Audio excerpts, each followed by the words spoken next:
Hello everyone, good morning सभी को। तो आज हम पढ़ेंगे important battles of modern India, जिनसे कि एसएससी में बार बार क्वेश्चंस पूछे गए हैं। ये क्लास पूरी तरह से एग्ज़ाम ओरिएंटेड और फैक्ट बेस्ड रहेगी, ताकि हम कम टाइम में ज़्यादा से ज़्यादा फैक्ट्स को याद कर पाएँ। और ये क्लास एसएससी के सभी exam CGL, CHSL, MTS, GD सभी को कवर करेगी। तो चलिए शुरू करते हैं। टाइम लाइन ऑफ बैटल्स, यहाँ पे सभी बैटल्स के टाइम लाइन दिए गए हैं। तो हमारा पहला बैटल है बैटल ऑफ पलासी, जो 1757 में बंगाल के नवाब सिराजुद्दौला और ईस्ट इंडिया कंपनी के बीच में हुआ था। हमारा दूसरा बैटल है बैटल ऑफ वॉन्डिवॉस, जो 1760 में फ्रेंच और ईस्ट इंडिया कंपनी के बीच में हुआ था। हमारा तीसरा बैटल है थर्ड बैटल ऑफ पानीपत, जो कि मराठा अंपायर और अहमद साबदाली, जो कि अफ़गानी थे, उनके बीच में हुआ था। हमारा चौथा बैटल है बैटल ऑफ बक्सर, जो कि अवध के नवाब शुजाउद्दौला, बंगाल के नवाब मीर कासिम और उस टाइम के मुग़ल एम्परर शाह आलम सेकंड की कंबाइंड फोर्सेस और ईस्ट इंडिया कंपनी के बीच में हुआ था। हमारा अगला बैटल है एंग्लो मैसूर वॉर, जो 1767 से 1799 में मैसूर एम्परर्स और ईस्ट इंडिया कंपनी के बीच में हुए थे। यह टोटल 4 बैटल्स हैं। अब अगली बैटल्स हैं Anglo Maratha war. First Anglo Maratha war 1775 से 1782 के बीच में हुई थी। सेकंड एंग्लो मराठा वॉर 1803 से 1805 के बीच में हुई थी। थर्ड एंग्लो मराठा वॉर 1817 से 1818 के बीच में हुई थी। इसके बाद हैं एंग्लो सिख वॉर्स। तो फर्स्ट एंग्लो सिख वॉर 1845 से 1846 के बीच में हुई थी। सेकेंड एंग्लो सिख वॉर 1848 से 1849 के बीच में हुई थी। उसके बाद 1857 में फर्स्ट वॉर ऑफ इंडिपेंडेंस या रिवॉल्ट ऑफ 1857 हुआ था।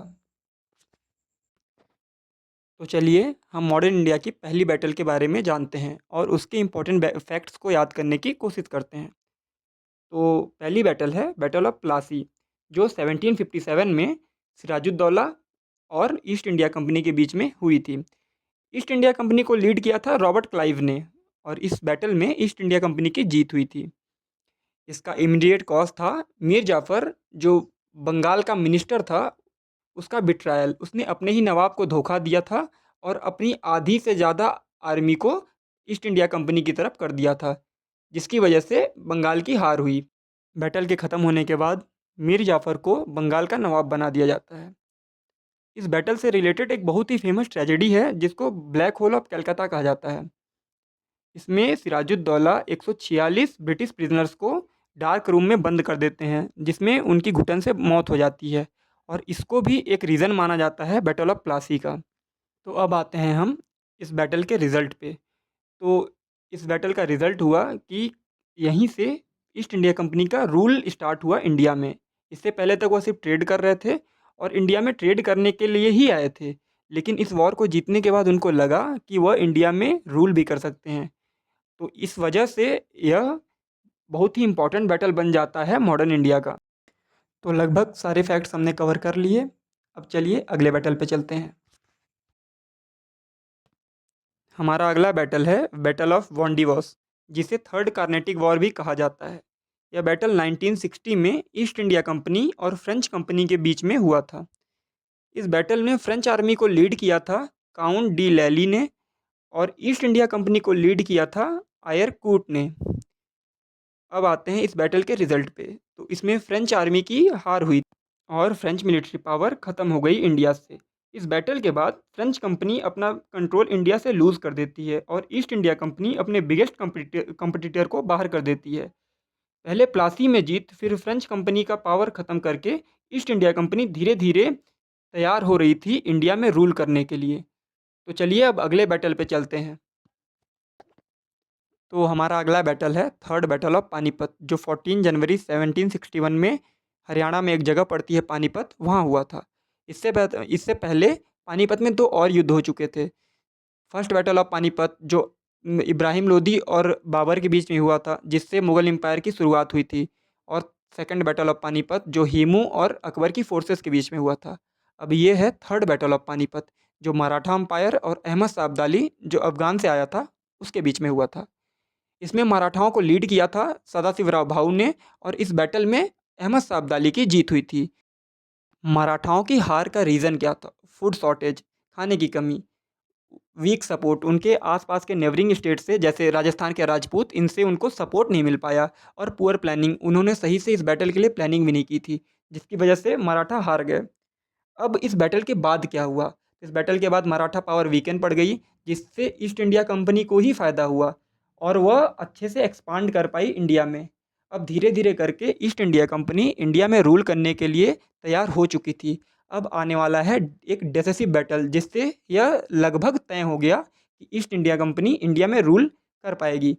तो चलिए उस बैटल पे चलते हैं। तो अब हम पढ़ेंगे मॉडर्न इंडिया के सबसे इम्पोर्टेंट बैटल, जिससे कि यह डिसाइड हो गया कि ईस्ट इंडिया कंपनी इंडिया में रूल करेगी। बैटल ऑफ बक्सर, जो 1764 में बंगाल के नवाब मीर कासिम, अवध के नवाब शुजाउद्दौला और मुगल एम्परर शाह आलम सेकंड की कंबाइंड फोर्सेस और ईस्ट इंडिया कंपनी के बीच में हुआ था। ब्रिटिश ईस्ट इंडिया कंपनी को लीड किया था हेक्टर मुनरो ने। ईस्ट इंडिया कंपनी तीनों की कंबाइंड फोर्सेस को भी हरा देती है और अपनी मिलिट्री पावर पूरे इंडिया को दिखाती है। अब इस वॉर के आउटकम्स क्या थे? तो दीवानी राइट स्टार्टेड, दीवानी राइट को शुरू कर दिया गया था। अब दीवानी राइट क्या था?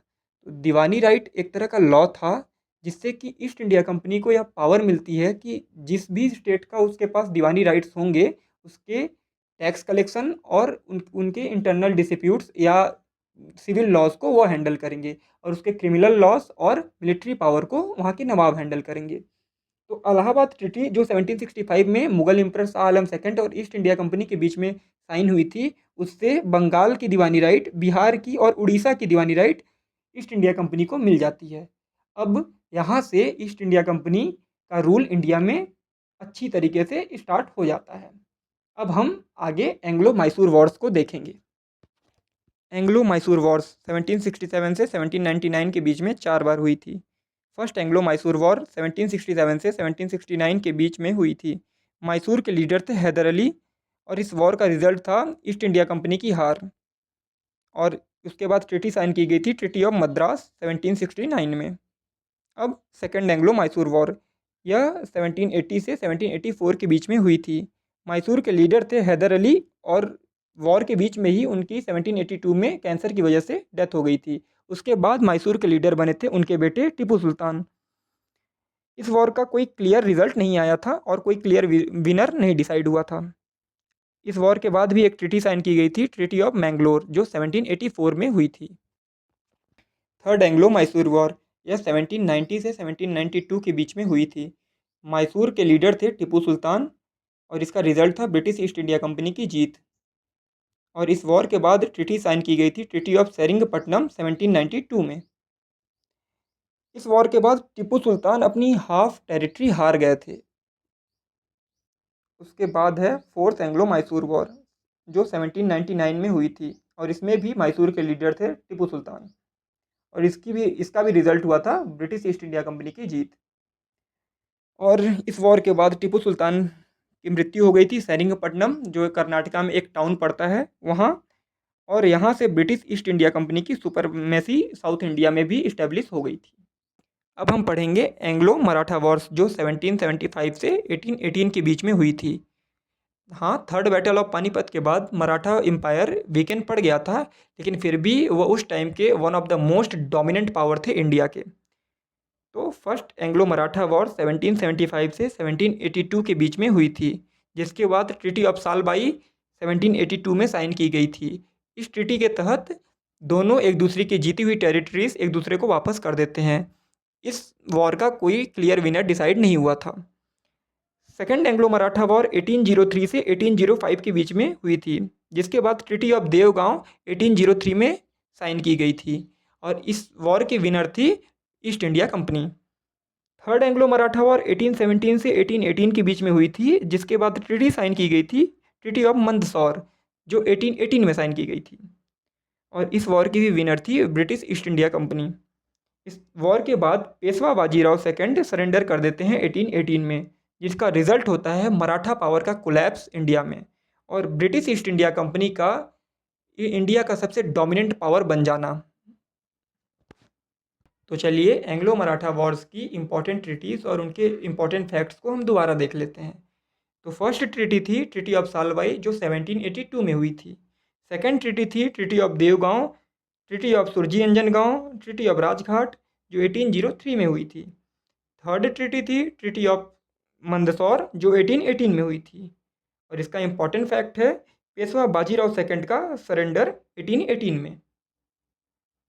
अब अगली एंग्लो वॉर है एंग्लो सिख वॉर जो 1845 से 1849 के बीच 2 बार हुई थी। फर्स्ट एंग्लो सिख वॉर 1845 से 1846 के बीच ब्रिटिश ईस्ट इंडिया कंपनी और सिख अंपायर के बीच में हुई थी, जिसमें ब्रिटिश ईस्ट इंडिया कंपनी की जीत हुई थी। इसके बाद लाहौर और अमृतसर की ट्रीटी साइन की गई थी 1846 में। सेकेंड एंग्लो सिख वॉर 1848 से 1849 के बीच में हुई थी और इसमें फिर से ब्रिटिश ईस्ट इंडिया कंपनी की जीत हुई थी। और इस वॉर के बाद पंजाब को छीन लिया गया था सिख अंपायर से 1849 में। महाराजा दिलीप सिंह सरेंडर कर देते हैं और इसका रिजल्ट होता है सिख अंपायर का एंड इंडिया से और पंजाब भी ईस्ट इंडिया कंपनी के अंडर में आ जाता है। अब हम पढ़ेंगे रिवॉल्ट ऑफ 1857 जिसको फर्स्ट वॉर ऑफ इंडिपेंडेंस भी बोला जाता है, क्योंकि ये पहला मेजर रिवॉल्ट था ईस्ट इंडिया कंपनी के खिलाफ। यह स्टार्ट हुआ था 10 मई 1857 मेरठ से मंगल पांडे के द्वारा।